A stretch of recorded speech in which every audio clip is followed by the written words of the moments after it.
के हाथों में परमाणु हथियार सुरक्षित हैं। Defence Minister Rajnath Singh calls Pakistan a rogue and irresponsible state. India demands international supervision of the Pakistan nukes. Rajnath says that are these nuclear weapons safe in a country like Pakistan? President Donald Trump claims India has dropped all tariffs against American products. He says and repeats a big claim on zero tariff deal with India. Donald Trump, in fact, slams Apple for expanding operations in India.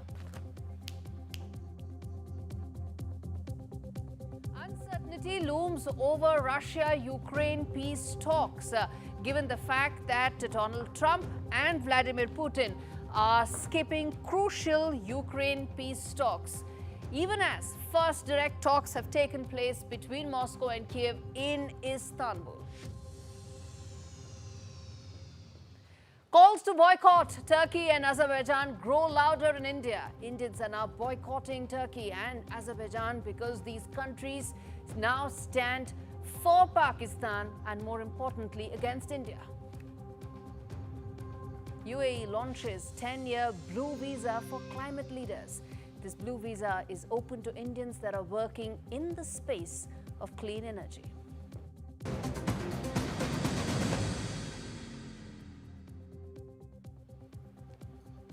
Big story that we are first tracking on the show, which is about what exactly is it that Donald Trump has said and what does this mean for the India-US trade. I'm going to try and explain that, given the fact that there's just one line and a couple of sentences that Donald Trump has said about such a complex issue as far as the big claims that he has made, and we're going to try and decode. First up, the big tariff claims that he has said is that India has offered a zero tariff deal as far as US is concerned. What does this mean in terms of which are the products where it's likely to happen? How soon will that happen? What has been the give and take on this? No detail whatsoever. So why exactly is it that this announcement has been made? We're going to decode that. Second, not interested in Apple building in India, must build in the US. Now that's a very direct statement coming in. Remember, Apple is a private company. Its shareholders should be deciding where its products should be manufactured, not US president, especially for a country that is the epitome of capitalism, capitalist interests. But that's another thing that Donald Trump has said. Now I'm going to now talk about the trade statistics that exist. It is about $129 billion, our largest trading partner. The kind of deficit that US runs is the surplus for us, which is at $45 billion, something that is not palatable to the president simply because his entire campaign is around we need surpluses and not deficits. He then talks about these are the kind of tariffs he imposed, remember, on Liberation Day, 27% plus 10%. It's been on pause right now, and that 90-day window expires early July. And till then, India wants to ensure that it closes a deal. Let's now talk about the key sectors that are in the play. Agriculture, that is a politically sensitive subject, politically significant issue that the BJP and the government may not be in a position to have that much of an elbow room, something that Donald Trump wants. Some of the other sectors, machinery, pharma, electrical, chemical, textiles and iron and steel. These are the sectors which are set to be impacted, where give and take has been happening. What does this mean? I want to first play out that soundbite of President Trump and then come back and try and decode what are essentially cryptic sentences about a very complex issue. We have Apple, as you know, it's coming in. And I had a little problem with Tim Cook yesterday. I said to him, Tim, you're my friend. I treated you very good. You're coming in with $500 billion, but now I hear you're building all over India. I don't want you building in India. You can build in India if you want to take care of India, because India is one of the highest tariff nations in the world. It's very hard to sell into India. And they've offered us a deal where basically they're willing to literally charge us no tariff. So we go from the highest tariff, you couldn't do business in India. We're not even a top 30 in India because the tariff is so high, to a point where they have actually told us, I assume you too, Scott, you were working on that also, that there will be no tariff.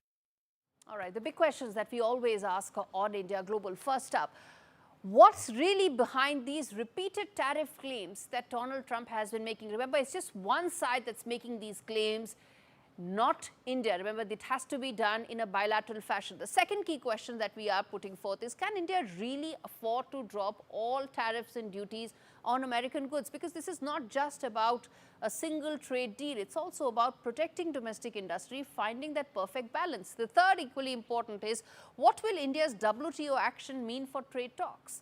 We have actually taken up an issue regarding American steel and aluminium all the way to the WTO. What happens to that complaint? Which sectors will be impacted the most? We put that out, some of those contentious issues. And lastly, what happens to the trade deal that has been in the works? 13th of February is when Prime Minister Modi met Donald Trump. Since then, trade talks have been going on. They've made a lot of progress. What happens to those in the backdrop of this kind of an announcement that's been made? I want to put that out. These questions to Dr. Pralok Gupta from IIFT, Dr. Amitendu Palit, who's joining us. He's from the National University of Singapore, and Peter Cardillo, Chief Market Economist of Spartan Capital Securities. Thank you so much, gentlemen, for joining me. I want to start with Dr. Gupta and Dr. Palit. The question I want to ask you is, what do you make of the announcement? And more importantly, what do you think is the kind of impact that the Indian economy will face with a zero tariff on all US goods, kind of a sweeping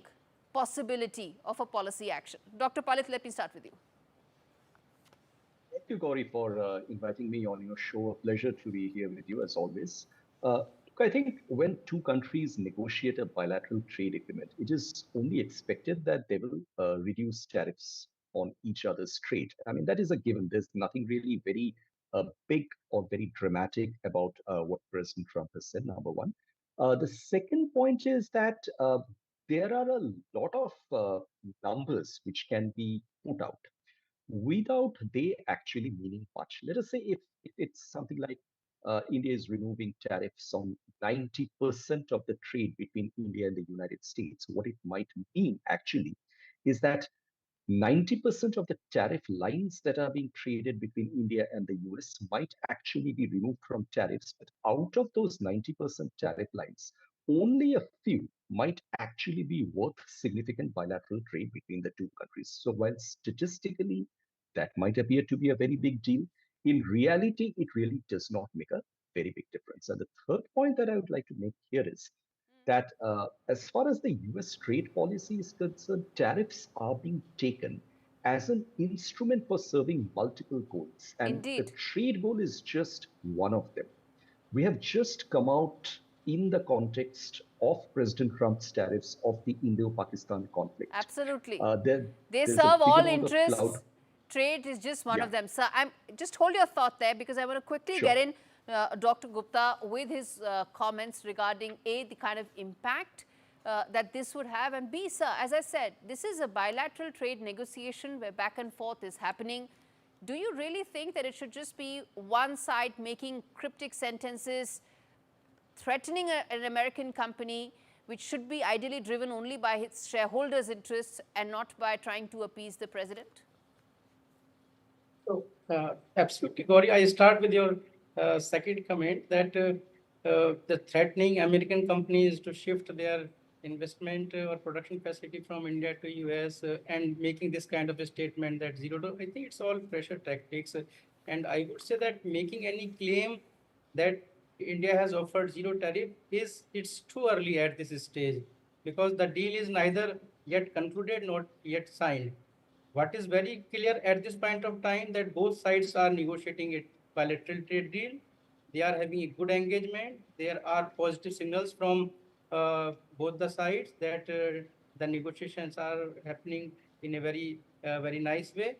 But it is still on the way. So making any claim that India has offered It's zero premature. tariff across. It's premature. It's premature, absolutely. And should have been avoided. Just one more thing that President Trump has this history of making some claims which are not supported by facts. If you remember, when our Prime Minister went in February, then they said that the US-India deficit is 100 billion, which is only around 45 to 46 billion dollar. Now also India-Pakistan issue, they said that it's 1,000-year-old between India and He also said Pakistan. That is 1500 also not- actually. He even said Yeah, 1500. 1,000, 1,500, absolutely. So that is also not correct. So he has this history Actually, of, you know, which is an important point, Dr. Gupta, and I want to take that to Peter, which is that these off-the-cuff comments about issues that are so serious in nature, so long-term in nature, which require so much of paperwork to be done, people may not understand that every duty across every product that gets changed, and there is multiple layers of paperwork that has to be done. Peter, why do you think these comments are being made off the cuff? Some would even say random, some would say premature. Well, I think, President Trump basically throws out a lot of thoughts out to the marketplace, and usually beneath the surface there is some sort of volatility towards it. And I think we saw that with the China deal, when China was saying there were no talks and Trump was saying there were, and then finally they came to some a mutual announcement. And I think this is probably what's happening here with India. There's no doubt in my mind that there will be a trade deal with India, and probably it's going to be one of the first among big nations. Whether or not, we're looking at a one-sided trade deal, I doubt that very much. I don't think India is going to do that. But I would suspect that there is some sort of volatility in terms of maybe certain products having no tariffs, and maybe some will. So I think that's probably going to be the final results. Absolutely. One needs to also point out that in the wake of all that has happened in the last 1 week or so, there is also a very large section of people who feel that these off-the-cuff comments, speaking when, you shouldn't be, or making comments that cannot be backed by facts, actually do have an impact on a bilateral relationship. Dr. Palit, let me then ask you this question, which is that these comments made about Apple being one instance comes after Apple said that it wants to move its production away from China more into India. India is also a country where the production has crossed 1 lakh crore. In the backdrop of that, the fact is, US is the mecca of capitalism, isn't it? Donald Trump is in fact on a Middle East tour, isn't he? Mecca of capitalism should know better than to say anything that may not be in the best interest of shareholders. Why is he saying these? These are pressure tactics, but will US Inc. give in to those? Gaurie, you'd know that there was an executive order which was issued a couple of days ago on local manufacturing in the United States, incentivizing local manufacturing without actually giving out any specific terms as to how those will be incentivized. I don't think this is a very big deal, in the sense that this is a continuation of the CHIPS Act and the IRA policies that was followed by the earlier Biden administration. It's just that on this particular occasion, there is a call that as much of American production as possible should be brought back to the United States, which is purely by way of a call. But as you pointed out, I think American businesses are very much conscious about the fact that there is an economics that work in their global production planning and global production establishments. So in that respect, I don't see any possibility of Apple vacating the kind of plans that it has put in motion at this point in time. And as you very correctly said, this could also might mean a tangential signal to the Indian trade negotiators to indicate that, look, don't probably think that Apple and the fact that it is producing in India can be used as a bargaining chip to declare the fact that India is a great market for US businesses. Apple might very well come back to its home, which I think is just a way of spinning a particular narrative, which really doesn't hold much water. Very quickly, I want to get both Peter as well as Dr. Gupta. Peter, to you, will this narrative sell as far as American companies, corporations are concerned? Could you repeat that, please? I'm saying these pressure tactics by US President, will it work for American companies, making them go back to America from India? Well, I think that's what President Trump wants, but will that happen? I'm not sure. There's a lot of cost factors there. And then, of course, there's another problem. Producing in foreign countries is much cheaper than it is here in the United States, both in terms of labor requirements and also in purchase of manufacturing goods. So whether that is doable, I'm not sure. Yes. I'm sure there'll be some companies that We'll give in to this. We'll have to give in to this. United States, but the majority, I think, is not likely to happen. Absolutely. Very quickly, Dr. Gupta, due to paucity of time, 30 seconds, what happens to the India-US trade talks? Where are they? The pact? They are progressing well, and it was informed in the media that a ministerial level delegation is going to US. So as I said in my initial remarks, that both sides are negotiating this agreement, and this is progressing well. So that is the only thing that is certain at this point of time. In the times of uncertainty, that's the only certainty. Thank you so much, gentlemen, for joining me on this edition of India Global. As far as those trade talks are concerned, it still seems that I'm going to wait for that official announcement to come in from New Delhi. On that note, a quick break. We come back on the other side, talk more about India's demand for an international supervision of Pakistan's nukes. Why? Because no one knows who has the nuclear switch in Islamabad. We come back and talk more. Stay with us.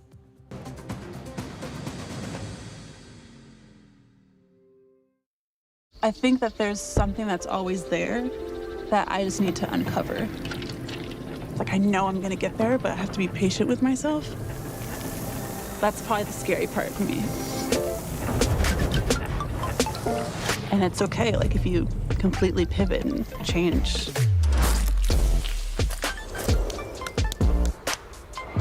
You know, you have to be comfortable with that. When it comes to the beautiful game, we're here for it all. From the grandstands to the grassroots. Barclays has invested millions in community sports since 2001. Supporting the superstars and the future stars. Hey. Because there is no football without grassroots football.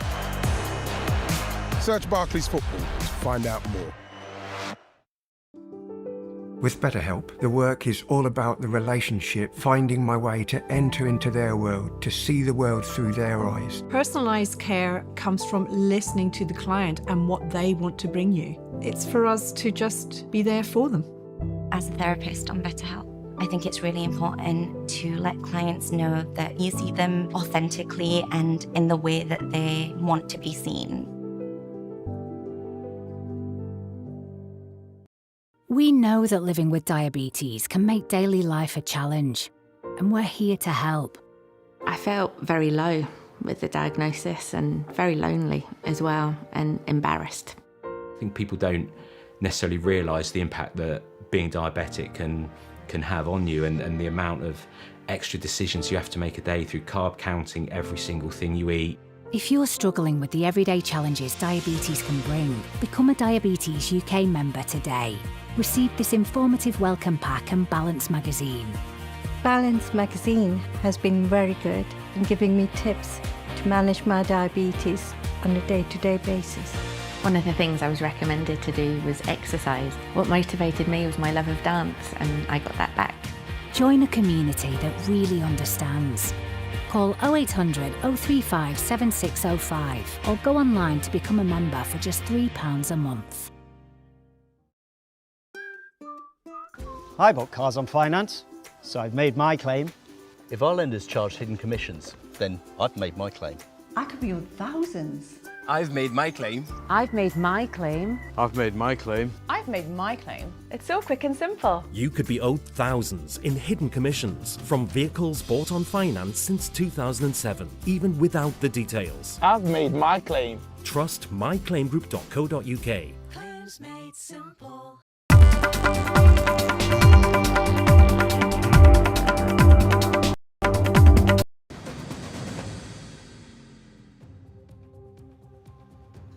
Operation Sindoor is not just a military doctrine. It's a message, it's a statement, and it's a word of caution to Pakistan that any misadventure will lead to a different response, a response that India will define. But will Pakistan learn a lesson? Can Pakistan actually be trusted? That's a question that's being raised by India repeatedly and raised again by Defence Minister Rajnath Singh as he asked, can a rogue nation actually be trusted with nukes? And today we ask, who has the nuclear button in Pakistan? I want to first play out those two important sound bites, first by Defence Minister, followed by External Affairs Minister, and then we come back and ask just that question. What happens to Pakistan's nukes? पूरी दुनिया ने देखा है कि कैसे गैर जिम्मेदाराना तरीके से पाकिस्तान द्वारा भारत को अनेक बार एटमी धमकियां दी गई हैं। आज श्रीनगर की धरती से मैं पूरी दुनिया के सामने यह सवाल उठाना चाहता हूं कि क्या ऐसे गैर जिम्मेदार और रोग नेशन के हाथों में परमाणु हथियार सुरक्षित हैं? मैं दुनिया के सामने यह सवाल खड़ा करना चाहता हूं। Our relations, our dealings with them will be bilateral and strictly bilateral. That is a national consensus for many years, and there is absolutely no change in that consensus that dealings with Pakistan will be bilateral. Talks with Pakistan. I think the Prime Minister made it very clear that the only talks with Pakistan will be on terror. That Pakistan has a list of terrorists who need to be handed over. They have to shut down the terrorist infrastructure. They know what to do. Tara Kartha, former Director, National Security Council Secretariat, joins me on the broadcast. Good to have you, Tara, on the show. I want to start by asking you, what do you make of those very strong, direct statements that have been made by India's top leadership, asking the world needs to now make sure that those nukes in Pakistan actually are in proper hands?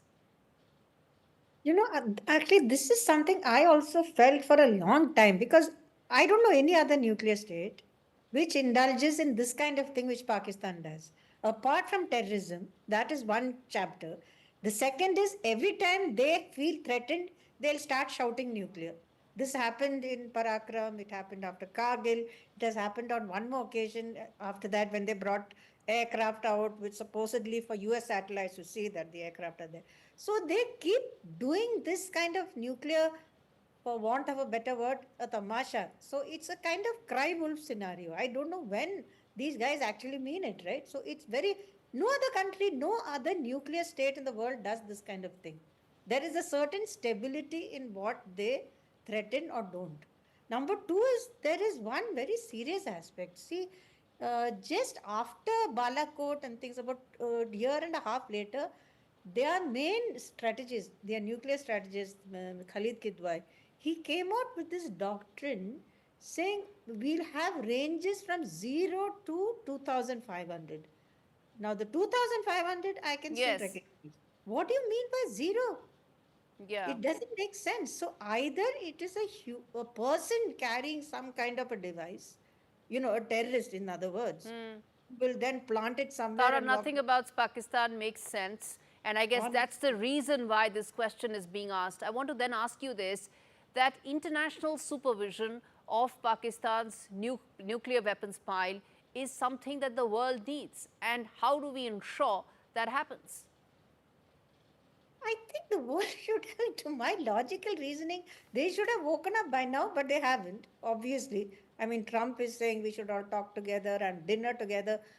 I think we need to raise this, one, at the IAEA, and number two, at the UN, and number three, at the BRICS and other BRICS, sorry, not BRICS, any, any body which brings together the global south.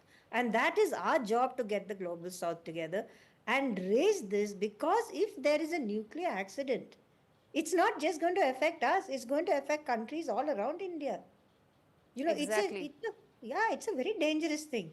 So these facts are known. I mean, the fact that the present DG, I mean, I just heard that the DG ISPR's father was the famous Sultan Bashiruddin, who US designated global terrorist. Yes, and he believed in jinns, and he wanted to have a nuclear weapon for the whole Muslim Ummah community. All that is okay. That is some time ago.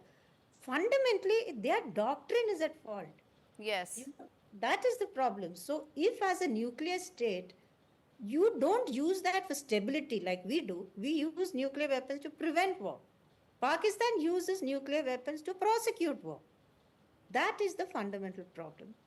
And So no amount of global outrage will change that till Pakistan is made to actually act. Yes. That is the point. No outrage is going to be enough on that note. Tara, thank you so much for joining me with that perspective.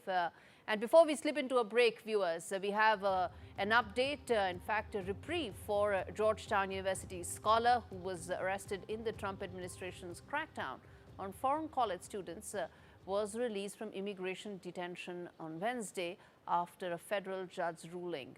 He will, of course, now go back to his family, but he still awaits the outcome of his petition against the administration for wrongful detention and violation of the First Amendment and several other constitutional rights.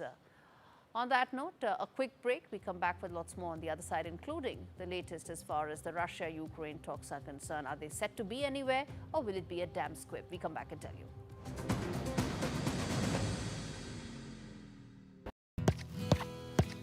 Some people think life slows down in your 50s, but I've got a few rounds left to go. And yeah, I will be retiring in a few years, so it makes sense to plan ahead. Come on, Mary. That's why I decided to learn more about over 50s life insurance from Cover Today. Look, the kids don't need the money, but it's nice to leave something to help with funeral costs and other expenses, so they can spend their money on nicer things. Cover Today are the only over 50s life insurer with no waiting period, unlike other insurers who could make you wait up to 2 years for full cover. With Cover Today, you're fully covered from day one. Come on! And you're covered for the whole of your life, so you can just get on with things. Plus, unlike other things in life, the price never goes up. Their claims process is really straightforward, so your loved ones will be looked after. Learning more couldn't be simpler and can be done in just a few minutes. Go online or talk to one of their friendly UK team who will chat you through your options in just one phone call. Cover Today are the only over 50s life insurer with no waiting period. Get covered in minutes with no annoying trips to the doctor. With fixed monthly payments, prices start at just £4.42 a month. Plus, you get your choice of a £125 gift card. So stop putting it off and get it sorted. That way you can get on with doing something much more interesting. To find out more about Cover Today, call our friendly UK team on 0800 977 6552 or visit covertoday.co.uk. Brain really matters.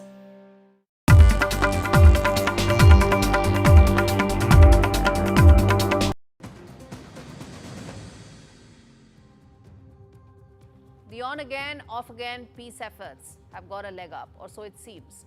What was meant to be a talk between heads of states to end a war soon has turned into a downgraded discussion between Russia's deputy ministers and some of Ukraine's ministers, with Marco Rubio probably the senior most in the room, who's hoping to end a war that most stakeholders at this stage don't seem that interested in ending. Even for Trump, it seems there's growing frustration due to entrenched interests on both sides, whether it's the Russian side or the Ukrainian side, where the effort is to actually stall. What really is happening right now in Istanbul, where the two sides are meeting for the very first time in 3 years, we're going to decode that. But before that, let's play out these important sound bites of the two warring sides. And then we come back and decode, is something really likely to happen in Istanbul?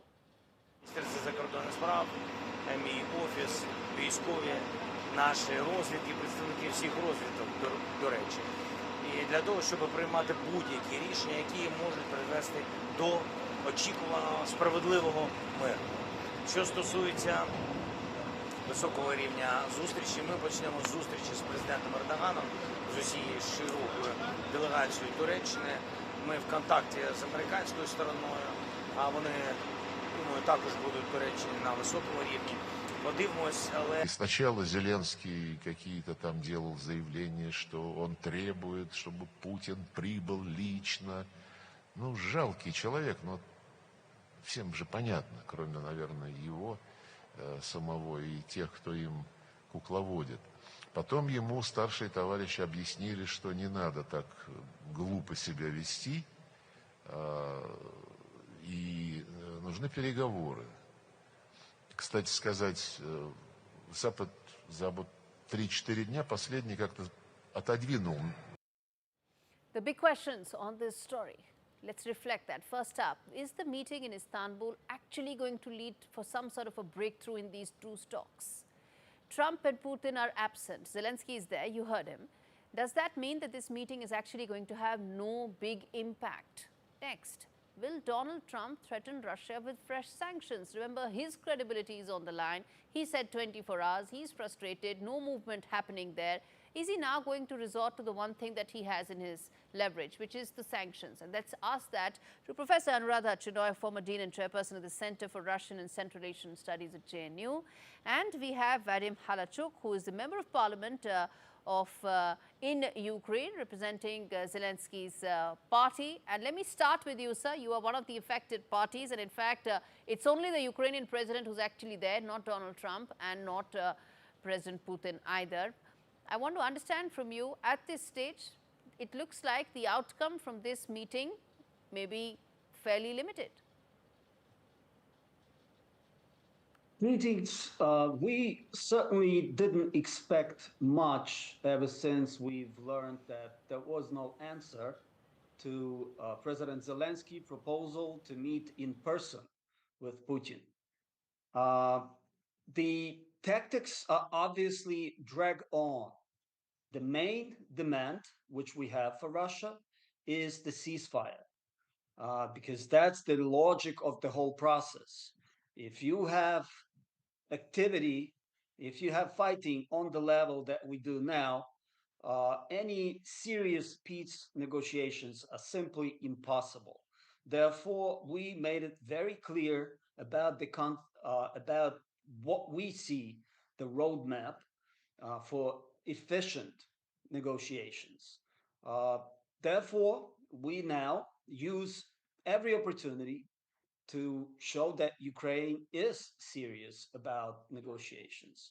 We will do everything that can bring us closer to any meaningful discussions, meaningful negotiations. However, we do see no desire, we see no serious intention from the Russian side to actually enter meaningful negotiations. And this is just another occasion to demonstrate it. But we have a lot to discuss with our partners. We have a lot to discuss with the Americans. We have a lot to discuss with Turkey, who have been very active in bringing closer the parties to this discussion. So we have a lot of work to do. So let's see whether or not. Yeah, let's see whether or not this actually leads to something significant. I'm going to wait for that announcement to come in, if at all it does. Do not forget that President Zelensky is the only one out of the three leaders who've actually there. There's also, because there's these on the sidelines, he would probably like to meet some of those NATO leaders to once again make a case. But Professor Anuradha, I want to ask you this, that this comes in after that 30-day ceasefire prerequisite that has been put in by Ukraine and backed by the European allies of President Zelensky. And that also almost is like a deal breaker at this stage for Russia, isn't it? How do you see this meeting in terms of any gains whatsoever? Or do you think that this is actually stalling tactics from both sides? Well, look, I don't think there's going to be any outcome from this meeting because Ukraine doesn't really want to compromise. Their position is they want a return of all 4 provinces and Crimea. They want to become part of NATO, and they're backed by the European Union, whereas Russia wants to keep the territory it has taken. They've had a constitutional change which makes them part of the Russian Federation. They will not allow Ukraine to become part of NATO, and they want a peace architecture of Europe. So neither side sees eye to eye. In between, there's Trump, and Trump has just said today that unless he meets Putin, there's not going to be any likely outcome. Now, Russia does not even want to have a 30-day ceasefire because for them, because they seem to have the upper hand in the war, they don't want to slow down And they feel that will give Ukraine time to rebuild its forces and get in more weapons, which in any case, they are getting weapons and time to recruit, etc. So there is a stalemate already, and I don't see this meeting in Turkey really moving forward. It's good that Rubio is there. He would speak to both sides, would carry the messages back. And maybe Rubio, Witkoff, and others would understand both positions again, though they have been understanding and what both sides want and how to get to a middle ground. So no negotiation anywhere in the world can be successful without compromise from both sides. But the positions right now are very hard from both sides. And they see it in very parallel ways. Someone has to find a way out, like maybe removing medium-range missiles from Europe, which threaten Russia, and Russia withdrawing, seeing which part of the territory they can have a line of final control. Mr. Vadam, respond to that, what Professor Anuradha is saying, that you've got to make some concessions, otherwise you don't have any deal on the table. We don't believe that we have to make concessions, and we do believe that Russians have again demonstrated any lack of making any concessions on their own. They have produced the ultimatum, and they insist that the ultimatum is the way to go forward. So again, we don't expect much from these negotiations. However, since we did meet before, and we did have some successes, and I mean with some of the members of this delegation, and we did have some success in, for example, prisoners exchange and some other humanitarian issues. Yes. Then I guess that would be the point of discussion. But otherwise, looking at the list of the delegates from Russia, there's definitely no hope for any serious breakthrough in peace negotiations. Indeed. Professor Anuradha, I really have very little time. 30 seconds, please. The downgraded list that came in from Russia was a signal enough, wasn't it? Correct, because you see, Ukraine has in its constitution, they forbid talks with Russia. So Putin and Lavrov have said that they'll have to change their constitution, because even if there's some agreement, a new government can say it's not valid because... When I woke up, they said, Alyssa, you've got leukemia. We found out that the chemo wasn't working. Cancer is still the biggest killer of children in the UK, but innovative new treatments could help beat cancer for more children like Alyssa. I'm cancer-free now. Text, call or search to give £3 a month and help build a new children's cancer centre at Great Ormond Street Hospital. So together we can save more lives.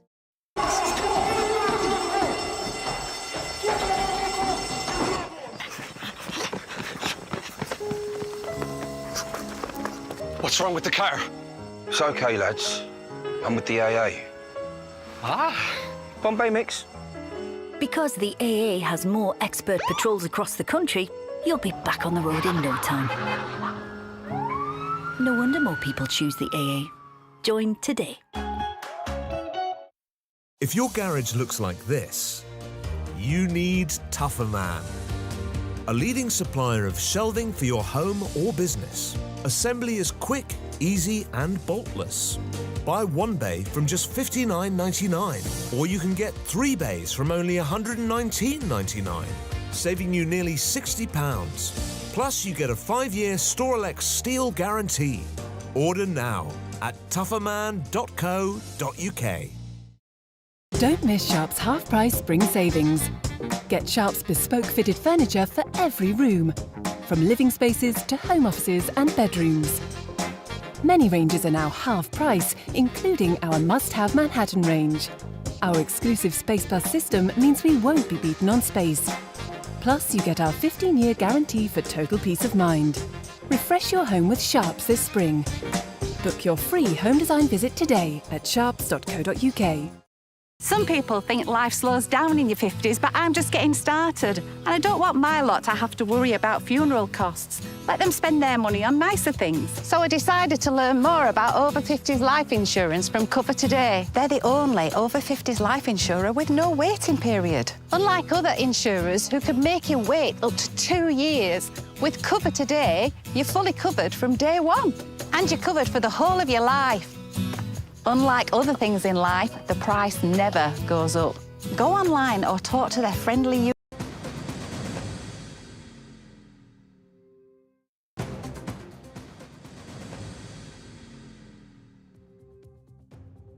Operation Sindoor has shown one thing, the true face of Turkey and Azerbaijan.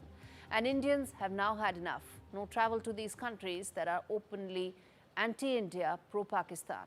6 out of 10 bookings have been cancelled. If Indians don't go to Turkey, there is a direct hit of $300 million. Azerbaijan is more, an extra.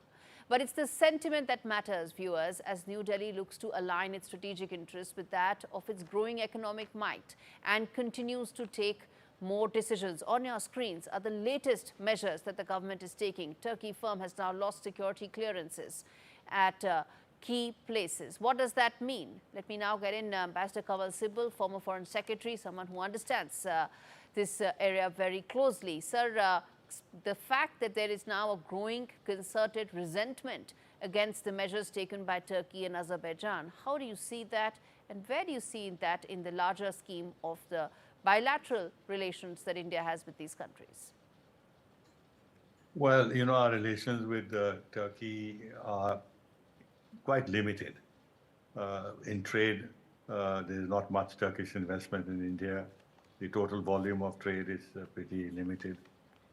So while whatever trade there is could be hit, it will not make much of a dent in economic terms to the economy of either side. In terms of tourism, Turkey is a huge hub of international tourism, and whereas India does contribute a few tourists, but at the end of the day, it won't matter very much. Turkey, you know, I've been ambassador there. I understand their mindset. They're pretty arrogant in their own ways.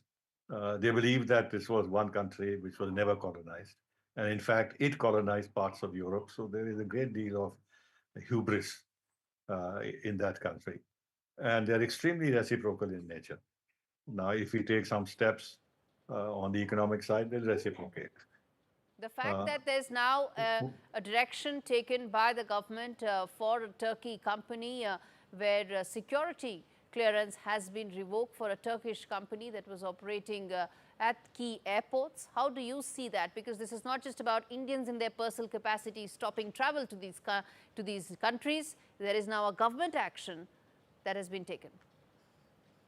Well, I think this would be the right thing to do because it's a Turkish company. It has access to our key airports, and a lot of information of a sensitive nature can be extracted from their presence at these airports and passed on to Pakistan. To that extent, yes, we may want to be cautious, but I don't know what the contract terms are and whether we can unilaterally end the contracts, whether there are any penalties, whether they will be. But sir, this is not a single message. It's not a single move. It's the larger message, right? That the government is aware of the anti-India, pro-Pakistan stance of Erdogan, Turkey, and is seized of it. But you know, look, we've been tolerating Turkey interference in our internal affairs a great deal, and we've not been hitting back. Because our approach so far has been is that if we want to be actually a player in West Asia, then we must also we must touch base with all the principal countries that influence developments there, and have a dialogue with them, have an understanding with them, so that they understand our policies and value our role. Which is why, in addition to Saudi Arabia, UAE, Egypt, of course, Jordan. Turkey cannot be ignored. That was what our thinking was, because Turkey plays a very vital role. Look at what's happening in Syria, what's happening in Iraq.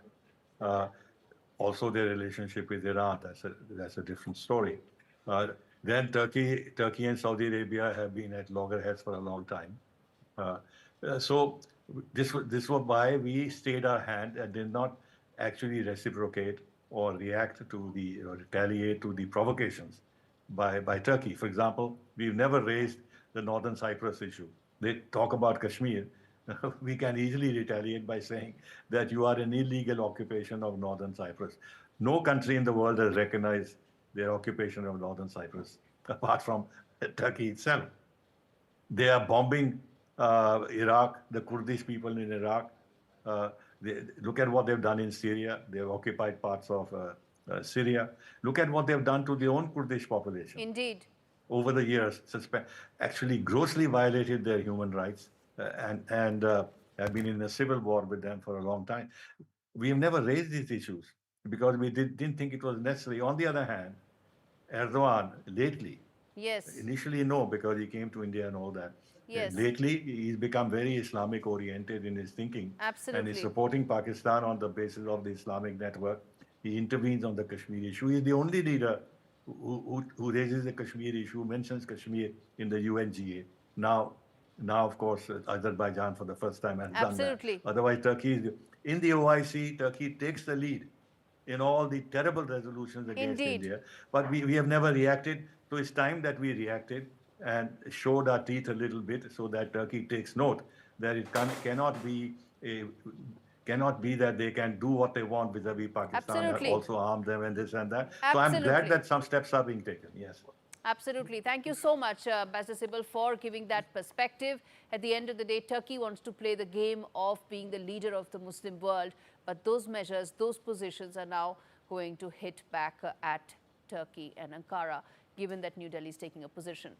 We're speaking about Middle East, and I'm going to now turn attention to President Trump's third and final leg of his Middle East trip. It's been a lot of noise about business deals, unusual geopolitical moves made as well. Sanctions on Syria have ended. Billions of dollars of investments are being talked about, something that President Trump's domestic audiences are likely to be happy. But what are those exact concrete big gains? That is the big question. I'm going to put that out to Aziz Al-Ghashian, who's joining me live. He's the Associate Fellow with Arab Gulf States Institute. Thank you so much, Aziz, and I want to put that question to you, just that. What exactly are those concrete big gains that Trump is going to take back, not right now in his Qatari jet, but maybe later? Well, thank you for having me. I think the gains that he's going to take is in investment. I think this is clearly why he's here. But I think, you know, it's not just about, it's worth looking at kind of investment from a particular angle. You know, it's not just a one-way kind of investment. It's not just that these three Gulf countries, Saudi Arabia, Qatar, and United Arab Emirates, where he just landed probably an hour ago. Live visuals, we are playing that out for our viewers. He's in Abu Dhabi, and those visuals are in fact live on our screens. But yes, go ahead, Aziz, finish your point. Yeah. So it's also orchestrating and facilitating investment from these countries or receiving investment from the United States into these countries, because all these countries now are quite embroiled and invested in restructuring their own economy, and a lot of it is about attracting foreign direct investment. So I think the business delegation that he has brought with him, especially in Saudi Arabia, speaks to the massive theme of this tour, which is really investment and jobs. You know, all these countries also have a nation-first approach. You know, and particularly, I think Saudi Arabia and the United States, you could see a convergence of this meeting of a Saudi first and an American first approach. So I think you know, this is clearly where the emphasis is going to be. It's on trade and it's on investment, most importantly. What about geopolitics? Well, as you probably alluded in your question, the biggest geopolitical outcome of this was the sanctions relief, or the declaration of sanctions. What about the Abraham Accords? What about Israel? Let's not talk about the Abraham Accords yet. It's about the sanctions and that this is the most significant and most pressing question. The Abraham Accords is all optics and rhetorical showboating and rhetorical point scoring for Donald Trump. Yeah, he doesn't care about Israel and he doesn't care about Palestinians. He is the person that brought up this deal. The issue for the region is the Syrian file. That's the thing that came out of this. And in my opinion, I think the fact that he declared that he's going to remove all sanctions and normalize relations with Syria is a very significant step. It's a very welcomed step. However, it's a lot more difficult than we think it is. It's still early days. Now, to speak about the Abraham Accords, he is trying to bring this thing, but the environment is so unconducive. Israel has made itself into really a pariah. And I won't say Israel because there are people that in Israel that do want peace. It is Netanyahu who has made Israel very toxic. And he knows that. And that's why what he alluded to in his speech. This is not about Netanyahu. This is not about Netanyahu. This is about Donald Trump. 30 seconds, Aziz, I want to ask you this. What do you think is going to be his biggest gain when he goes back? 10 seconds, please. Yes, what do you think? A huge investment. That's all he's going to do. All right, we'll leave it there. Thank you so much, Aziz, for joining me You're on welcome. India Global. Completely timed out on this edition. Thank you so very much for watching this.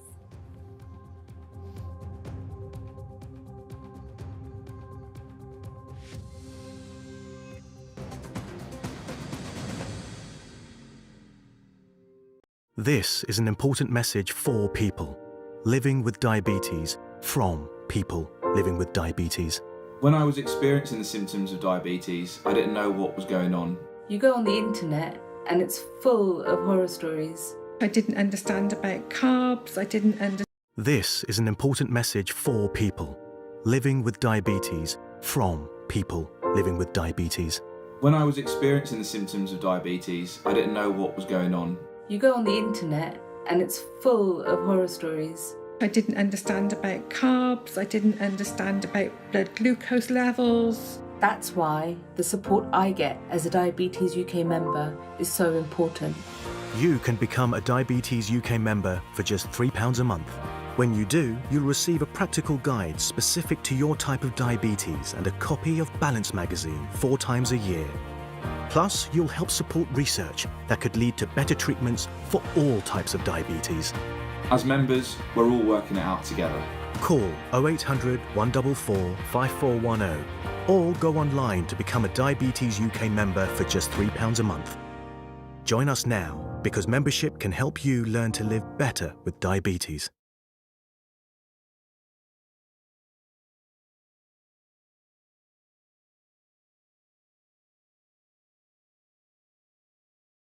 It's so quick and simple. You could be owed thousands in hidden commissions from vehicles bought on finance since 2007, even without the details. I've made my claim. Trust myclaimgroup.co.uk. Claims made simple. Sadly, animal cruelty treatment, food and loving care they need. This is an important message for people living with diabetes from people living with diabetes. When I was experiencing the symptoms of diabetes, I didn't know what was going on. You go on the internet and it's full of horror stories. I didn't understand about carbs. I didn't understand about blood glucose levels. That's why the support I get as a Diabetes UK member is so important. You can become a Diabetes UK member for just £3 a month. When you do, you'll receive a practical guide specific to your type of diabetes and a copy of Balance magazine 4 times a year.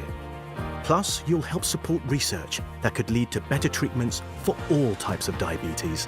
As members, we're all working it out together. Call 0800 144 5410 or go online to become a Diabetes UK member for just £3 a month. Join us now because membership can help you learn to live better with diabetes. I bought cars on finance, so I've made my claim. If our lenders charge hidden commissions, then I've made my claim.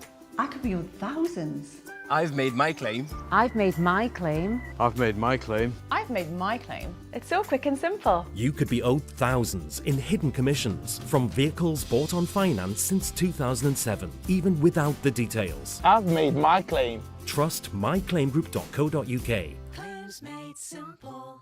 Sadly, animal medical treatment, food and loving care they need. I promise we will never give up trying to save every animal we can, but we need your help now more than ever. I can assure you, your gift will help save animals' lives every day. Please call 0800 234 6025, text SAVE to 78866, or visit our website to start your monthly donation today. Thank you. Some people think life slows down in your 50s, but I'm just getting started. And I don't want my lot to have to worry about funeral costs. Let them spend their money on nicer things. So I decided to learn more about over 50s life insurance from Cover Today. They're the only over 50s life insurer with no waiting period. Unlike other insurers who could make you wait up to 2 years, with Cover Today, you're fully covered from day one. And you're covered for the whole of your life. Unlike other things in life, the price never goes up. Go online or talk to their friendly UK team in just one phone call. Cover Today are the only over 50s life insurer with no waiting period and no annoying trips to the doctors either. Plus, you get your choice of a £125 gift card. Now I'm with Cover Today, I can get on with something much more interesting. To find out more about Cover Today, call our friendly UK team on 0800 470 4474 or visit covertoday.co.uk. Could be sent to a temporary prison as well. The Chief Justice, in fact, said that as many as 1,000 trees may have been felled and they could not take it lightly, to which Dr. Abhishek Singhvi said that it was 147 trees that had been cut, and he also said three things. One, that no activity was going on in Kancha Gachibowli as of now, and two, that he should be given an opportunity to say that the IT park and ecology could go together, to which once again the Justice in fact said that we are for sustainable development and do not believe that tree felling is the way forward.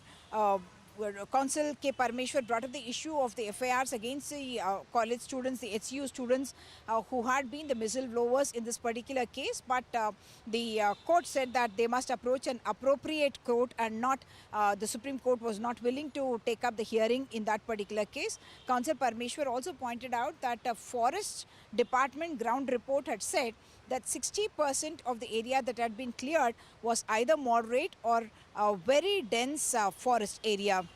Well, important facts there. Joining me for a quick political face-off this evening, Kishank Manne of the BRS and Kumbam Srinivasa Reddy of the Congress. First to you, Mr. Srinivasa Reddy. Every hearing in the court seems to be bringing more embarrassment to the government, if I may say so. The question again is if it was hasty action and whether restoration of the felled trees will even be possible now.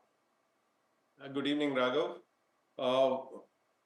Today the matter has come up before the Supreme Court, and definitely one thing for confirmed is that environmental protection is not negotiable. Definitely the state government is also for the protection of the environment. We are very clear on that subject.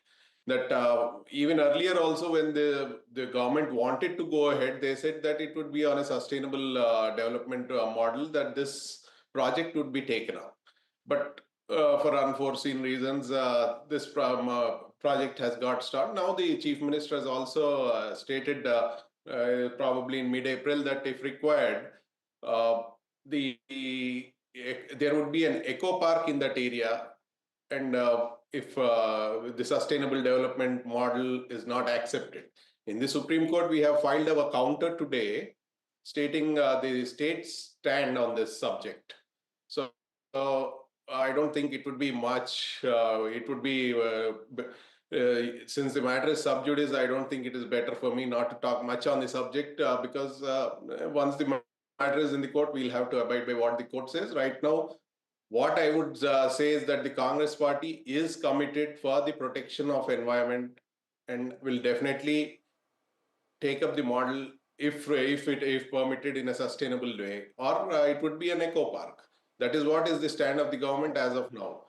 As regards the afforestation or the deforestation, which the Supreme Court was saying today that so many trees have been felled, the state government will definitely look into the matter, and the officials of the government need not be, bought into the picture because, okay, they are on record. But definitely the government is trying to restore the ecology and the flora and fauna in whatever possible way.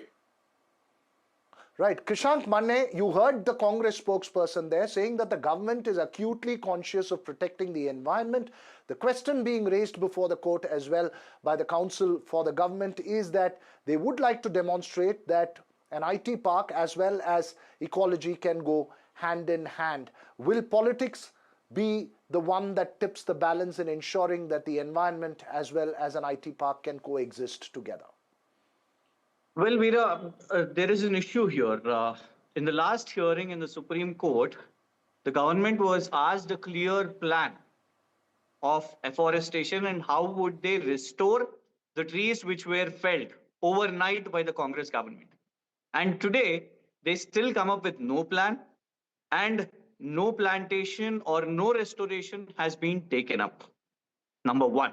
Number two, the intent, the malice attitude of the Congress government has to be questioned, because today officials are being blamed.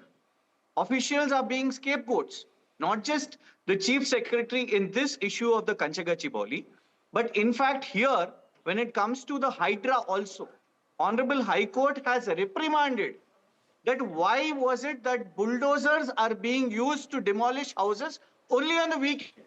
You see, Supreme Court points out the same thing over a long weekend, wherein this Kanchagachibowli, huge JCBs were used on a weekend when it was a holiday. And here in Hydra also the same is pointed out. The point is, Chief Minister Revanth Reddy has been making official scapegoats. There is a larger political issue also. His own cabinet ministers are targeted during slander campaigns in his mouthpieces. His own chief minister office is sent through a propaganda through WhatsApp by their social media teams. His own Congress in charge, Meenakshi Natarajan, is being questioned in their own mouthpieces, and now officials. And recently we have seen how Chief Minister Revanth Reddy Garu has abandoned the ship, that he cannot run the administration.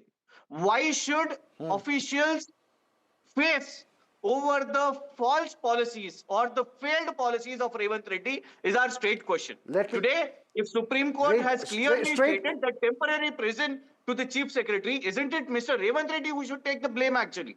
Why the officials? Respond to that, Srinivasa Reddy. Straight question from Krishank Manne. 30 seconds for your response. First of all, I would not like to agree that the Congress government is doing this, but and the processes have been followed. It is not as though the process has not been followed. As the court has asked whether the permissions for the tree felling have been taken or not. In Telangana, we have the Volta Act. Under the Volta Act, there have been permissions which have been taken. And that is what has been reported. And as far as afforestation is concerned, definitely there has to be a plan, and no tree is planted during summers. I hope that that's some common sense which everybody understands.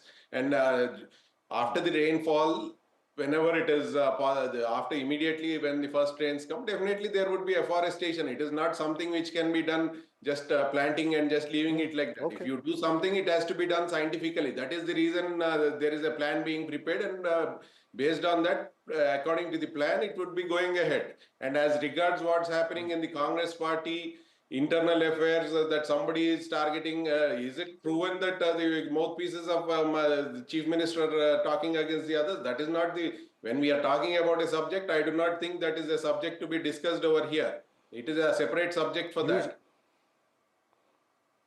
All right. Krishank Manne, respond to that. 30 seconds to your final response on the response given by Mr. Reddy. Well, I wish the council of the Congress government would have said the same what Mr. Reddy tried to say here, because the council there came up with the reason saying that they are still on with the IT park as well as ecology. Here you say that you are choosing it for rainy season, XYZ. This could be your escaping point, but that was not the answer at the Supreme Court. You are still adamant because you have mortgaged it for 10,000 crores. And the fact is, the whole of TGIIC is being kept for sale. In the adjacent area, Veera, they are now scouting out to how auction lands. Okay, that is again a different debate. But here, you are not going by the Central Empowered Committee. You're not going by the guidelines of what directions the Honorable Supreme Court has given. You are still defending because you have mortgaged it, and that is why you are adamant that you want a IT park there. I rest my case. All right. All right. You say you rest your case. 10 seconds. Last response from you, Mr. Reddy.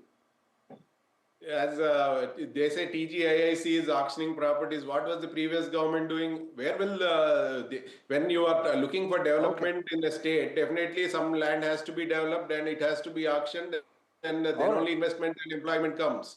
We cannot say that your You were against that, right? is up for option.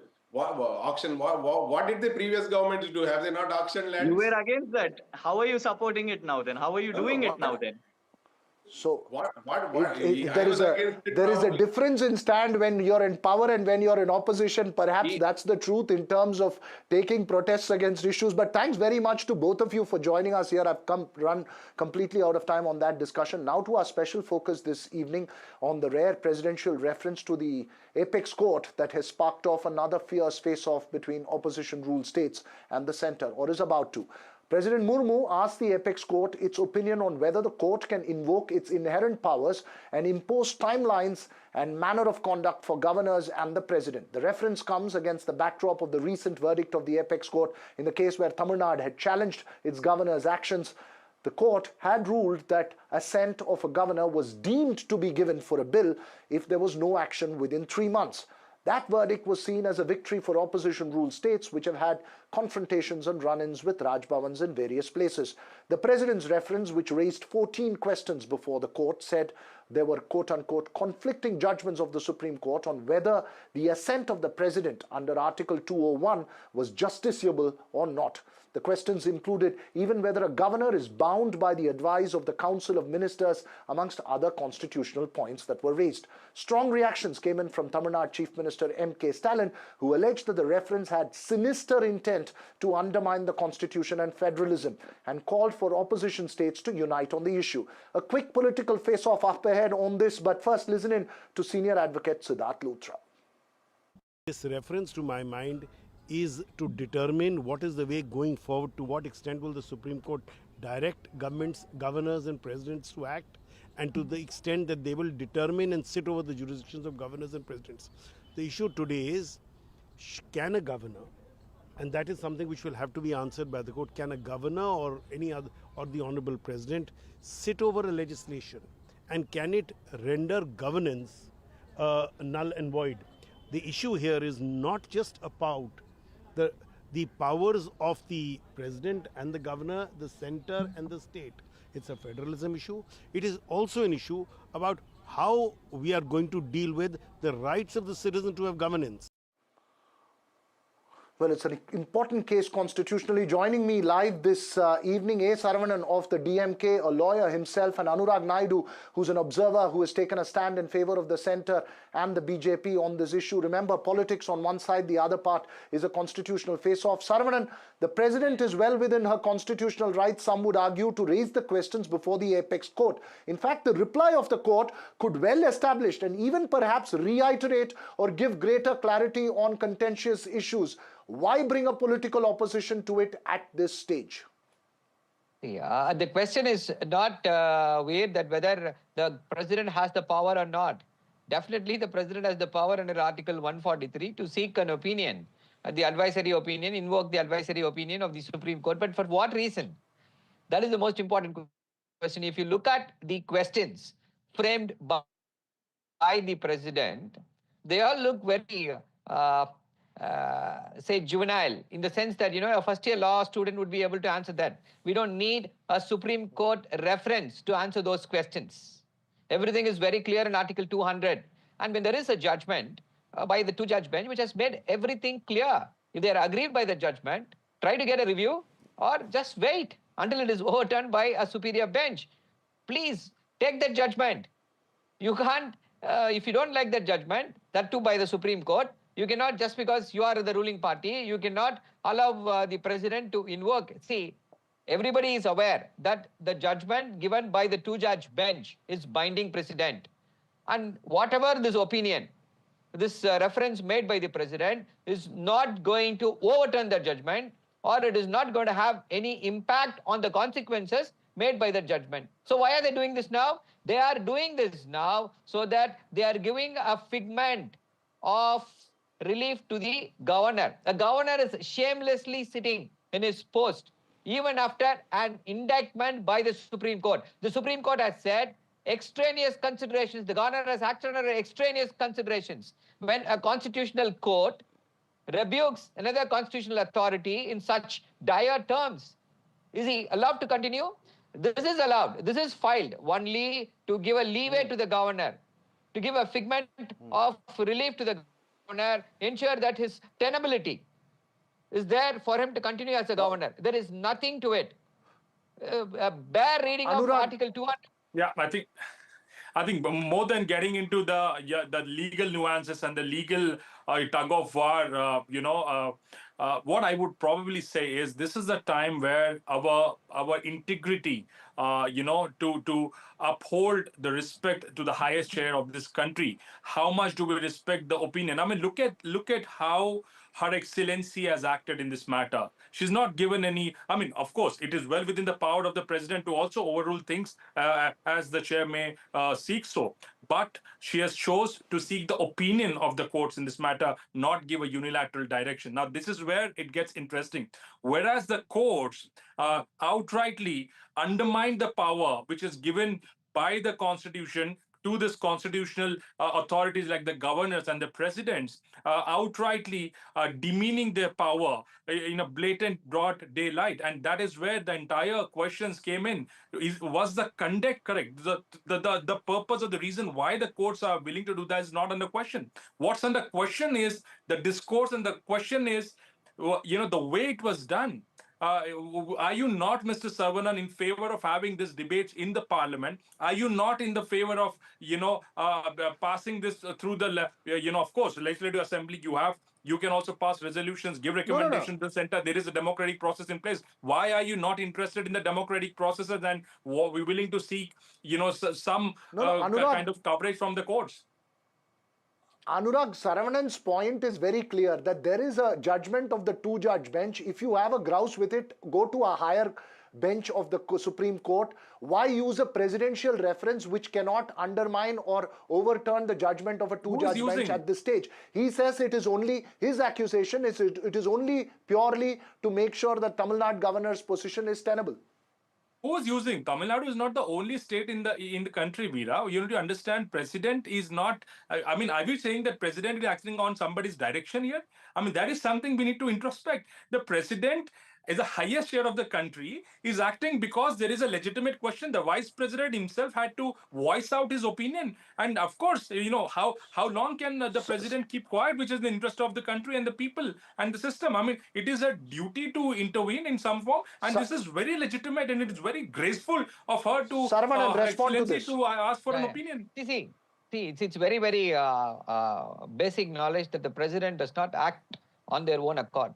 They have to act under the aid and advice of the Council of Ministers. So, just because it says that it is a presidential reference, it doesn't mean that it is the president who wants clarity. It is the union government which wants clarity. There is no discretion to the president or the governor in any matters. They have to only act as per the aid and advice on the Council of Ministers.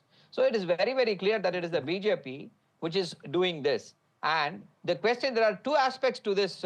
One is, why a reference? The second thing is, if you look at the way the questions are framed, we are thinking whether we are going 100 years back.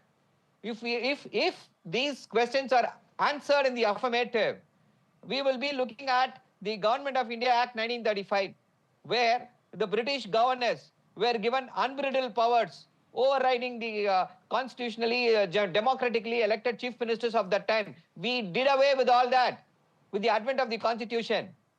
And all these questions, the questions that are raised now, have been answered by the Supreme Court in the last 70 years in n number of judgments. I can just like that cite 100 judgments.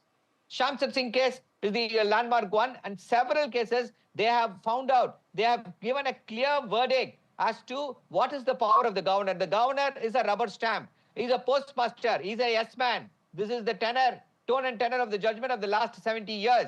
And now, so why would you go for a reference? So what's wrong in seeking clarity on it? It might just reiterate the point you're making. Yes, see, clarity, we need clarity when there is a confusion. When there is no confusion, when all the judgments in the last 70 years clearly point out to one interpretation. Anurag Naidu, the point Saravanan is making is that there is clarity. You are seeking clarity to create confusion. Respond. Exactly. Veera, we have seen for the last 1 or 2 months, there have been several debates. Newspapers are filled with opinions. Newspapers are filled with articles. Why do we have so much of things in the public domain when there is clarity? Mr. Saravanan might have clarity, but the people of India, by and large, do not have the clarity. That's why we are having shows in the interest of the people, because people want to listen, and hear about these kind of opinions. And if Mr. Saravanan is confident about the courts being in one favor or one direction, I think you should celebrate. I think if now the courts reply, upholding what they believed earlier, I think it ends the story. And Mr. Saravanan should celebrate. I think why should he get nervous? And I think the larger question is, why do we not want to, and why do we want to on air, call it time and again, rubber stamp, rubber stamp. Where it is written rubber stamp? Please show me, Mr. Saravanan, in which books of law it is written that the governor is a rubber Saravanan, just stamp? respond 10 seconds to you. Set the record straight with the judgment. Yes, we call him a rubber stamp so that people will understand easily. We want people to understand. When we say the governor acts on the aid and advice of the Council of Ministers, the common man will not be able to understand. We see him as a conscience keeper. He's a rubber stamp. The governor is a rubber stamp. All right, we leave that It's a constitutional matter. There are judgments, as Saravanan says, which have outlined the role of the governor in terms of this. But the presidential reference could perhaps spark off another constitutional conversation on this, as well as a political face-off. We'll keep our focus on it. But thanks to the two of you for joining me here this evening on the Southern View. From that constitutional face-off to caste tensions in Pudukkottai district of Tamil Nadu, strong observations from the Madurai bench of the Madras High Court, which is hearing a petition on the denial of temple entry to Dalits and subsequent caste clashes in Pudukkottai district. Observing that it's painful that we have discrimination against Dalits even 80 years after independence, the court asked if the collector and authorities had gone in disguise to seek the truth and reality. The petition alleges severe bias against Dalits in the filing of police complaints. On the 5th of May, a Dalit residential area was vandalized after a clash with caste Hindus over entry into a temple dispute. The administration claimed that Dalits were allowed inside the state-administered temple after peace committee meetings. NDTV's Sam Daniel, who's been following this very closely, joins me live now. The orders, we understand, Sam, will come later in this case. Two parts to the petition. One is, of course, the fact that demanding temple entry and ensuring entry into temple for Dalits, not just here, but in other places. But the other is about the serious allegations that have been made against the police in terms of filing the cases. What are the facts that emerged from this hearing today? That's right, Go ahead, Sam. That's right, Veera Raghav. A few things became very clear today. One, the collector, at least in the case of Pudukkottai, did not visit the place where the clashes took place, although it's mandated according to the SC/ST Act for the collector to be there. And in terms of the compensation, the court has found that meager compensation was allotted, not in tune with the quantum of damages suffered in terms of property losses to the houses, and in terms of others like vehicles and cars and motorbikes, and no cases registered in terms of stringent penal provisions under the SC/ST Act, and not all part of the mob who came to attack Dalits have been named in the FIR, and that's why the court has directed the police to submit the CCTV images for 4 days from the area where the clashes took place. And false cases also have been booked against the victims in the case of villages at Vadakadavu in Pudukkottai district, and orders are likely tomorrow. In terms of ground realities, the government continues to claim that there is no such discrimination. It points out that in the case of a temple in Karur, it's owned by a private group, and they don't even collect funds from Dalits to run the temple chariot, which the judge found is discriminatory, saying that if you take the chariot just around the temple, it's fine. But if you choose to take it to other places and then avoid one particular hamlet where Dalits live, that is gross discrimination. And the collector has immediately agreed to visit the place, and even not collecting money from the Dalit groups, the court has found discriminatory. And the court has advised collectors to stop being white-collar officials, but to go to the areas in disguise so that they can unravel such discriminations prevalent even now. Right, important points there. Of course, an important case there reflecting the social realities of caste, disturbing social realities of caste, as the court has observed. Thanks very much there, Sam Daniel. And finally this evening, if you think you've seen it all in Thieves, well, think again. There was a naked man who was robbing mobile phones in Bengaluru's Bommanahalli area. Fortunately, we've morphed that video. He's been at it stark naked and was even caught on CCTV cameras before he was finally apprehended by the Bengaluru police. So beware, he has no clothes, but he did away. No child should suffer the torture of trachoma, but so many are in pain right now. Nananga's lashes have turned inwards. They rip and tear away at his eyes. Pamelo's sight could be gone forever. He's just 3 years old. Kofanga screams for his mother. His eyes are so infected that he can't even see her. For so many children in the world's poorest countries, trachoma is torture. It's a painful infection often spread by flies, and it's destroying children's eyesight. But it could be stopped if you help today. By calling 0800 038 4926 and giving £1 a week to Sightsavers, you can help make sure children get the treatment they desperately need. You'll help us bring them the medicines and the care that can treat infections. And that means you'll be helping to save children from the torture of trachoma and a life of blindness. Please help us reach them. Call 0800 038 4926. Text C13 to 82727 or go online and give just £1 a week now. Because we need you to help save the sight of children like Nananga. We need you to help save them from the torture of trachoma. Just sorted my guaranteed over 50 plan with Sun Life. There's even a cash payout. Nice one. It's given me the confidence to look after myself. I've started learning jiu-jitsu. Come on! Search Sun Life Plan today and get a free gift card. It feels good knowing that your future's in hand. Evlo can offer you a loan from £1,000 to £15,000. Get your conditional decision in minutes. For such gentle souls, working donkeys in the Middle East lead terribly hard lives. For such trusting animals, donkeys are too often abused and exploited. These sensitive, loyal animals often suffer the cruelest pain. This is the hard, painful life that donkeys in Egypt, the West Bank, Israel, and Gaza have to endure. Too often, it's not only a hard life, it is also a short one. But there is something you can do to make their hard lives much easier. Please call Safe Haven for Donkeys on 0800 144 5802 or go online and give a life-saving gift of just £2 a month. Safe Haven for Donkeys is dedicated to transforming lives in the region. Your gift means our mobile vet clinics can provide emergency treatment for injured donkeys.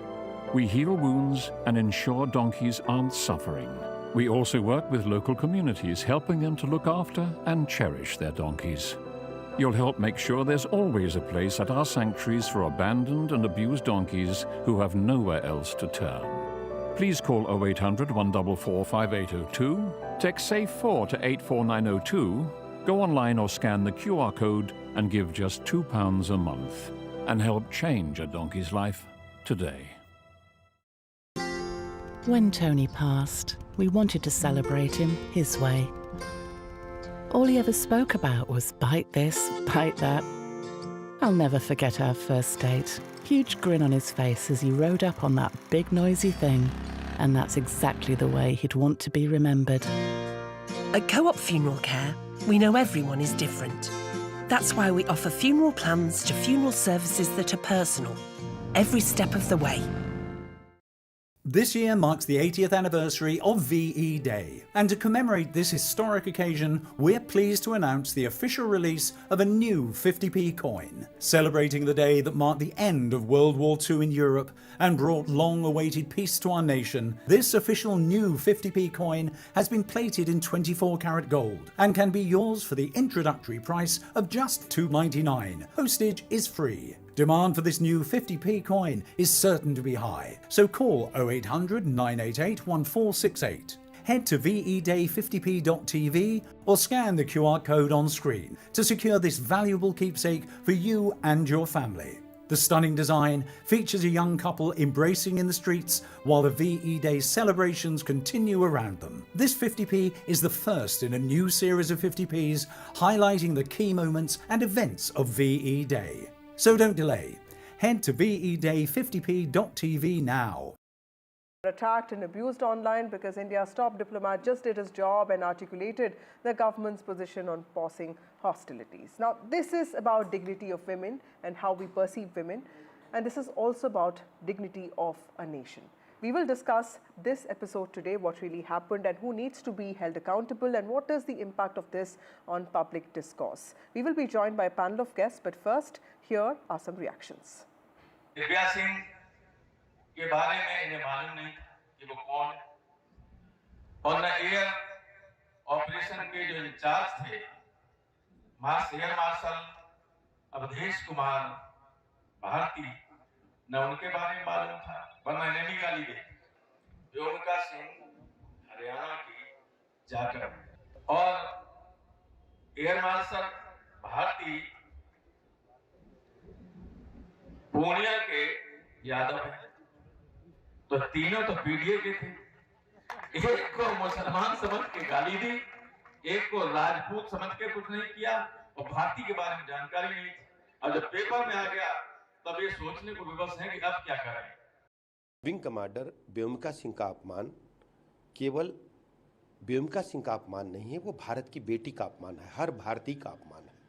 Wing commander Vyomika Singh सिर्फ एक नाम नहीं, वह भारत के गौरव और महिला सशक्तिकरण और नए भारत की उड़ान का प्रतीक है। जाति के आधार पर हमारी वीरांगना का अपमान कर समाजवादी पार्टी ने अपनी नीच मानसिकता और महिला विरोधी सोच को उजागर करने का काम किया है। और समाजवादी पार्टी के नेता का ये बयान इस बात को प्रमाणित करता है कि इनके मन में, इनके जहन में, इनके दिल दिमाग में दलितों के प्रति कितना नफरत भरी हुई है। व्योमिका सिंह मां भारती की वो बहादुर बेटी आज वो सिर्फ एक नाम नहीं है। आतंकवादियों के ऊपर से मुकदमा हटाने की जिनकी सरकारें बातें करती रही हूं, हम उनसे और क्या उम्मीद कर सकते हैं। और समाजवादी पार्टी से हम लोग कहना चाहते हैं कि विंग कमांडर व्योमिका सिंह का सम्मान आज पूरे देश और दुनिया में है। We have with us Shazia Ilmi, spokesperson BJP. We have Advocate Ashpreet Khadiyal, who is from the Congress Party. We have Wing Commander Gitanjali Singh. She's also a defence expert. Brinda Adige joins us. She's a social and women activist. And Ashutosh Srivastav, Advocate Supreme Court. Thank you all of you for joining me today evening. Shazia, to you first. Clearly, there is nobody who will defend what the minister from MP said or even what Ramgopal Yadav said. How do you see this? Do you think that there should be action against these people, even from the political parties that they belong to?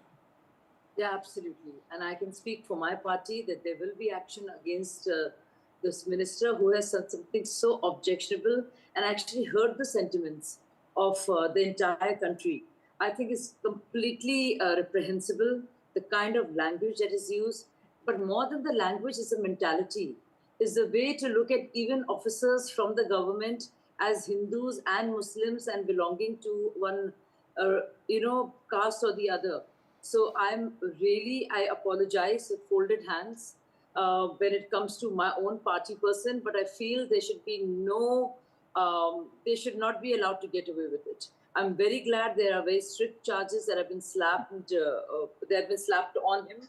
But I think our party will also soon take action as part of the process, and that is being considered.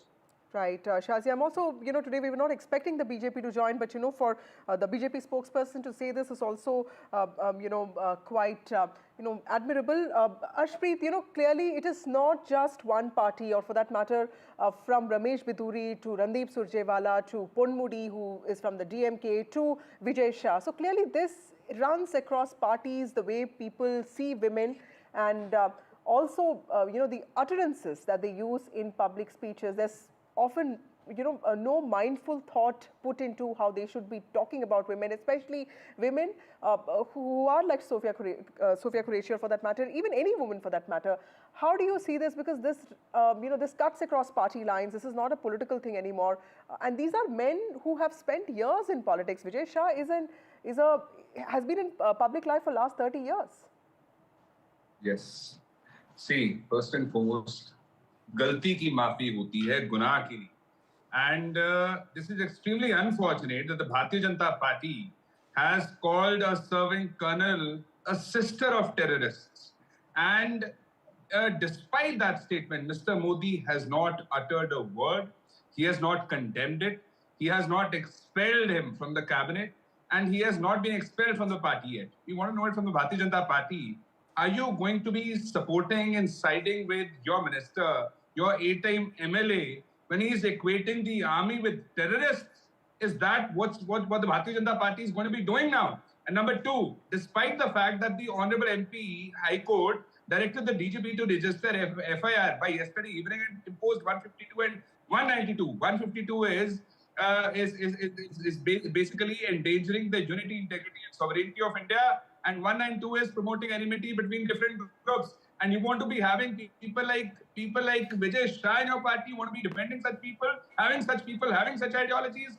It's a matter of shame. And number three, the Honorable Supreme Court, it basically reprimanded them because the FIR that was registered after the suo motu direction was basically a sham. It was a casually registered FIR, lodged FIR, which had no ingredients, which had no basis, which basically the Supreme Court said this was done to be coerced. It was a weak piece of FIR. And on top of that, you see, there was no basically allegations, there were no ingredients, there was nothing done. And that's what the Honorable Supreme Court had to say, that we do not trust the police with the investigation, we'll be monitoring the probe. And the Bharatiya Janata Party needs to tell us in this debate, when will you expel him from the cabinet, when will he be expelled from the party, and when will Mr. Modi speak on this? Because there's nothing more important than this. He has tried to defame the army. He has tried to defame the women serving in the army who have done a commendable job, and he ought to be punished. Okay, before I go to others, Shazia, would you like to take that? No, I didn't want to indulge in any whataboutery on this. Something has happened. I don't want to say as to what, how Tanchmal was an expression used by Digvijay Singh, or item girl being used by Kamal Nath for a lady MLA. I don't want to get into that. I don't want to get into Azam Khan and all that has been said. I don't want to get into Shri Prakash Jaiswal and what he said. We keep going into a circle like that. Right, absolutely. That's one thing that is right. Something is terrible that has happened, and at least I, from my side, want to not apologize in folded hands, because I have all respect for Colonel Qureshi and all the women out there. I mean, we all extremely sentimental about it, and I think it's terrible what the minister has said. And he has no place whatsoever in public life, let alone state cabinet. Absolutely. So I'm very clear on Ashpreet, that. I'll come to you, but let me also get in Wing Commander Gitanjali Singh. Ma'am, you have spent a long time in the armed forces. Tell us, when comments like this are made, what does this do to the self-esteem of women who have worked very hard to get wherever they are? What does it do to people who look at them with a lot of pride and people who want to be like them? How does this really crush the spirit with which they've been working for the country?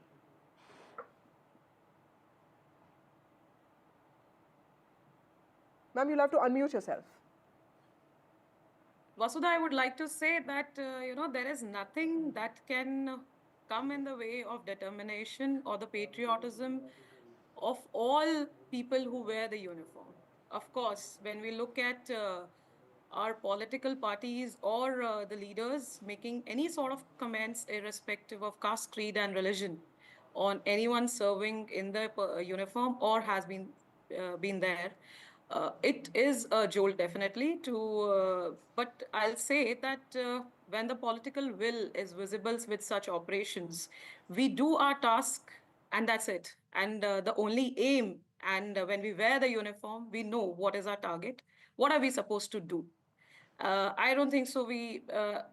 Being in uniform, served 14 years in the Indian Air Force, have we ever been, taken aback by the comments which keep on going around and the political agendas that keep on going around? And also, I would like to address that. See, there are three things. Firstly, the machine doesn't know who's operating it. The machine recognizes only the skill, be it an aircraft, be it an AD weapon, be it anything. So the machine recognizes the skill. It is irrespective of caste, creed, and the sexuality of the person holding it.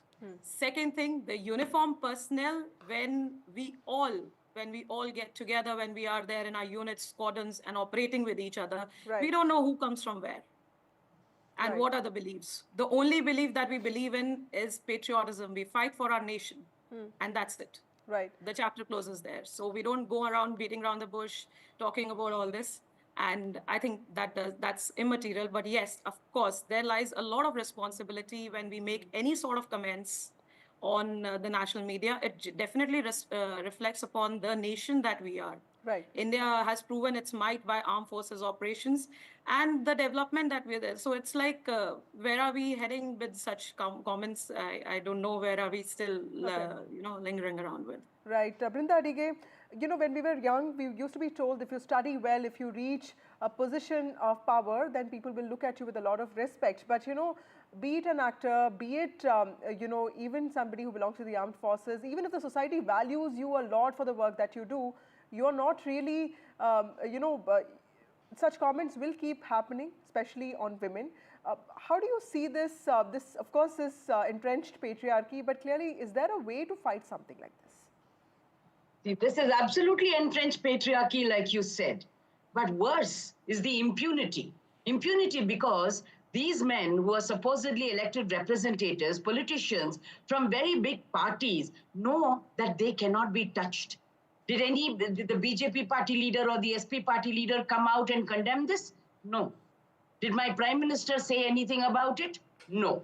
We have a spokesperson who is apologizing. But when will this fellow be suspended from the party? He knows that there are no consequences to his obnoxious behavior, to his humiliating, insulting, derogatory language against women and women who have accomplished. He dares to say that she is a terrorist.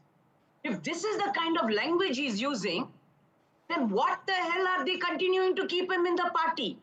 Isn't the entire country standing by the army? Isn't the entire country standing by the citizens who are caught between the terrorists? And this man is shooting his mouth off like this, knowing that there are no consequences. There's nothing at stake for him. Right. The Supreme Court has now said file a case.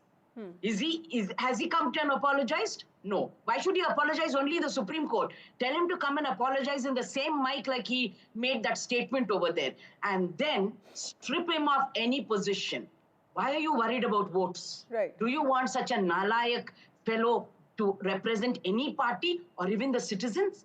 Right. Because if somebody doesn't respect the women citizens of this nation, he or she has no right to even hold a public office. Right. Shazia, to you, is this the impunity, the fact that, most politicians who utter such remarks don't get punished by parties of different kind? Do you think that is what often, in some ways, really doesn't stop them from doing what they've been doing for years? Yeah, I think it's terrible that, this is a kind of a person who has won the elections 8 times, who's been 8 times a Vidhayak and utters these things. And there are CMs who say terrible things and ministers and across the parties.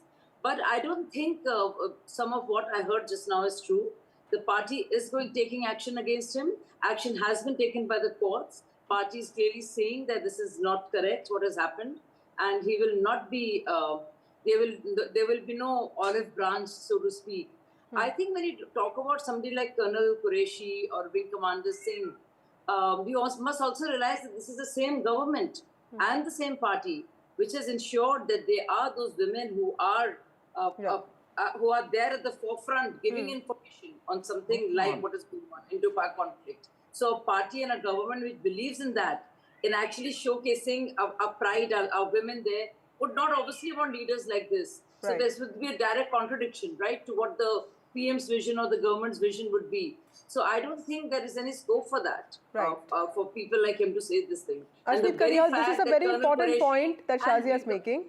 It is the same government that you are criticizing now and holding accountable. It's the same government that really placed these women also, gave them a sense of responsibility, and that actually made all of us proud. One second. It is their duty to do that. Right to equality is a fundamental right. The Bharatiya Janata Party should not be saying that give us credit for this. It is your duty to do it, to ensure that women are given equal rights. Nobody's taking any credit for it. And women are given the respect that they deserve. Number two, please allow me to complete. Number two, I did not interrupt you, Shaji. I did not interrupt you. But what you're saying is totally off. Please hear me out. Number one. My concern with the Bharatiya Janata Party. I'll come back to you. Let him finish his point. Ashmeet, let him but he should not misquote me. He can say whatever he wants to say. Allow me to please complete. Yeah. Number one, look at the audacity of the Bharatiya Janata Party's minister. After uttering that shameful statement, he says, "Mere bayan ko toda maroda ja raha hai." Look at the politics involved. And after that, the Bharatiya Janata Party's senior leadership is quiet about this. My concern with the BJP is, why are you not condemning it? Why is Mr. Modi, Mr. Shah, Home Minister, Prime Minister, other senior ministers condemning it? Is it not their duty to come out and speak against it and set an example by removing him from the party, removing him from the cabinet, so that no other BJP leader has the audacity to utter a statement like this? It is important for you to set an example. It is important for you to set up a precedent so that nobody in your party has the audacity to do something of that sort. Number two, don't justify it. Do not justify it. Do not justify it by quoting other statements. By quoting other people, by quoting other statements. Are you trying to justify the statement? Now, Number two, my concern with the only point was, Shazia respond. Does the Bharatiya Janata Party, instead of having the spokesperson apologize, ask your leaders to apologize for having inducted such people in a party. For having inducted such people in a party, you should apologize. And instead of having the spokesperson apologize for this, I would say the senior leadership should apologize for having of displeasing his of his coalition partner by saying it was totally irresponsible and that Akhilesh Yadav should ensure that he's thrown out of the party. Just like he wants the action to be taken against the BJP minister, because they have to have the same rules for all such hateful men who have such crazy mentality, communal, casteist and misogynistic. Right. Ashutosh, the court's taking so moto cognizance of an episode like this, and Justice B.R. Gaurie, the Chief Justice of India, is saying that a person holding a constitutional office is expected to exercise a degree of restraint, and that every sentence uttered by a minister must be with a sense of responsibility. How do you see the court's role in this? Because that, the fact that they took cognizance of this, sumoto cognizance of this, is also a marker of responsibility from the point of judiciary, isn't it? Yes, though I couldn't hear you in between, but what I could understand, see, first of all, I would like to say that the armed officers like Colonel Qureshi have, brought a lot of glory to the country in the recent times too, we have seen. So obviously, all these armed forces need to be respected by each and every individual, especially by the, the ministers or whoever is holding the constitutional position. And this is what has been told by the Supreme Court today. However, the Supreme Court has not denied hearing the petition. It is going to hear the petition in details at length, obviously, and then it will decide on the merits of the case, what is to be done. Now, the MP High Court has taken cognizance of this matter by ordering for the registration of the FIR. So obviously, if this particular minister doesn't get any relief, the police has to do the investigation in this case. And if charges are proven, obviously he will have to face the consequences. However, if we see from the statement what he has made, I have also heard personally. He says that, their sister, he has mentioned their sister. So now this word there has got a lot of resemblance. If he means to say there means terrorist sister, obviously it is very much derogatory and nobody in this country would like. However, if this word there is referring to the people who died in Pahalgam, so their sister, that could also be a meaning, because he has not specifically mentioned that the terrorist sister, like that, the boards were not together. So, no, I mean, come on, yeah. I mean, this is for everybody to understand that, their sister in the context, there is a veiled reference to religion here. Yes, I'm not denying. I'm not denying. This is what the investigation has to take place as per the court's order. Yes, of course, there needs to be an investigation, but this is for people to see. One second, let me just get Wing Commander Gitanjali saying, when the lawyer of this minister said today that unfortunately these comments were overhyped by media, and this is something Ashpreet was also pointing out. Many of these men say these things, but they blame it on media, and they send, they make people suspicious if the minister actually said something or not. Don't you think that also happens often, ma'am? Yeah, it does, and I would like to reserve my comments on what's said, what's understood, and what was meant to be. I would just underline here that when we deal with women especially in uniform, and armed forces personnel or people doing those duties and donning the uniform, I think there's a sense of respect and a different sense of dealing that is required, irrespective of anything. But however, I would underline again that when we are dealing with any women, irrespective of uniform, not uniform, or what she's achieved, not achieved, there has to be a sense of dignity, respect, that needs to come, and it comes from the mindset. I would say here. So I would not. That's very important. It comes from the mindset. Let me take closing remarks from Ashpreet. You wanted to say something. Ashpreet Khadial. Okay, before Shazia, you wanted to end with some closing remarks.